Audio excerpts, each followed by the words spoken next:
திமுக எம்எல்ஏவின் மகன் மற்றும் மருமகளால் பணிக்கு சென்ற இளம்பெண் துன்புறுத்தப்பட்டது போன்ற செய்தியை தான் எங்கேயும் கேள்விப்பட்டதில்லை என அதிமுக முன்னாள் அமைச்சர் செல்லூர் ராஜு தெரிவித்துள்ளார்.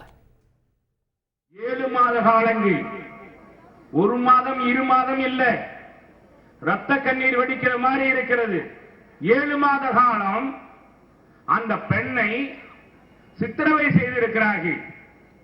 எங்கேயும் இது போன்ற கேள்வி நாம் பட்டதே கிடையாது. பெண்ணுரிமை பேசுகிற, பெண் உரிமை குரல் கொடுக்கின்ற இன்றைக்கு மார்க்சிஸ்ட் கம்யூனிஸ்ட் கட்சியில் மகளிரினுடைய அமைப்பு இருக்கிறது, மாதர் சங்கம் என்று இருக்கிறது.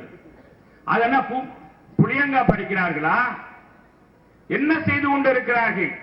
எம்ஜிஆர் குறித்த பேச்சுக்கு திமுக துணை பொதுச் செயலாளர் ஆர் ராசா பகிரங்கமாக மன்னிப்பு கேட்க வேண்டும் என கூறிய பொள்ளாச்சி ஜெயராமன், இல்லையென்றால் அதிமுக சார்பில் மிக பெரும் போராட்டம் நடைபெறும் என எச்சரித்துள்ளார்.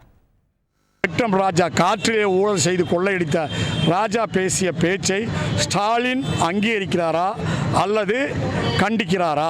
எம்ஜிஆரை மிகப்பெரிய வன்மத்தோடு மிக கேவலமாக பேசிய ஸ்பெக்ட்ரம் ராஜா உடனடியாக மன்னிப்பு கேட்க வேண்டும். இல்லை என்றால் அதற்கு மிகப்பெரிய போராட்டம் எங்களுடைய பொதுச் செயலாளர் அண்ணன் எடப்பாடியாருடைய அனுமதி பெற்று எல்லா இடங்களிலும் நடத்தப்படும். அது திமுகவுக்கு ஒரு சவாலாகவே அமையும். செய்திகளை உடனுக்குடன் தெரிந்து கொள்ள உடனே சப்ஸ்கிரைப் பண்ணுங்க.